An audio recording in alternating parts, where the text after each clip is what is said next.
Everyone sit, please. Before I ask all the children to be seated, we're going to do this outside after service, and I want you to all see it. This is during the Jewish holiday of Sukkot, which is another name for tabernacle or dwell, God dwelling with his people. It all has tremendous, it's not just a holiday, it's just not a time for food and fun. It is God's message. And God sent a message to his people, the last of the holidays, which I'm going to explain. God wants to dwell with his people. It's a picture of God in the tabernacle with the Jewish people. But Jewish people today, they take this etrog, it's a citrus, the citrus in their left hand, and it's supposed to remind them of the land of Israel. Then they take these leaves. It's a bunch of different leaves. Actually, let me make sure I get them all right. 3 or 4 different leaves. First, it's the lulav, that's what it's called. And it's the date palms are in here, and that's supposed to remind us of the plains in Israel, the broad plains of Israel. Then they take the hadas, that's the myrtle, also in here. There's all the leaves are in here. That's symbolic, the myrtle of the mountains in Israel. And then the last of these leaves in here is called the arava, and that's the willows, and that's supposed to remind us of the water that comes out of the rock. Everything here has rich meaning for our Jewish people. And for this holiday, what they do is, actually today is the first day of Sukkot, and that I'm going to explain. It's 5 days after Passover.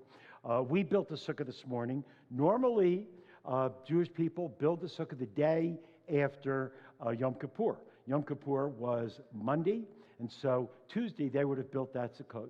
And we'll learn all about that in a minute. But there's a ceremony that goes along with it, and the Jewish people, the families, they all take these, and they say traditional Jewish prayers at this point, and which we're going to do outside as a demonstration. And so the rabbi, the father, takes it in the left hand, the etrog, takes the leaves, and they shake this. I'm not sure what the shaking is supposed to mean, but they shake it. And they shake it all around. They shake it on the right side. Then they shake it behind them a few times. Then they shake it above them. Then they shake it to the left side. Then they shake it in front of them. They shake it behind them, on the bottom. They shake it all around. And they say the traditional prayers, which is said each morning for these days of Sukkot, which is 7 days. At the home, they build these little booths outside their homes, outside the synagogue. We built one this morning. And so we say the blessing traditionally after they shake it. Baruch atah Adonai Eloheinu melech haolam asher kidshanu v'tzivanu al nitilat lulav, as they shake it. And they were saying, blessed are you, O Lord our God, King of the universe, who has sanctified us by his commandments. And we know that God sanctifies us, sets us apart, not just through commandments, but especially through faith in Yeshua the Messiah. And God has commanded us to take up the waving of the lulav, as we see in the scriptures. Then on the first day of the week, which was last night, every Jewish holiday begins at night, they would have said this blessing, only on the first day.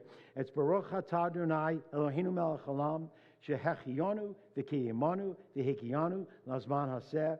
Blessed are you, O Lord our God, King of the universe, who has kept us alive, sustained us, and enabled us to reach this season. Then, as we will do later, we say the traditional blessing over the fruit of the vine and the chamotzi over the bread. And then they say the following prayer for the sukkah. Baruch atah Adonai Eloheinu melech haolam asher kidshanu v'tzivanu lashev b'sukkah. Blessed are you, O Lord our God, King of the universe, who has sanctified us through his commandments, also through faith in Yeshua the Messiah, and he's commanded us to dwell and live in the sukkah. We'll learn more about that in a minute. And so that's what they do. We're going to do that following the service. The children will be there, and they're going to get the challah and the fruits. Hi, I'm Rabbi Larry Feldman from ShuvahYisrael in Irvine, California. Click here on the round Shuvah logo to subscribe to our YouTube channel and never miss a Shuvah video. Todah b'shem Yeshua HaMashiach.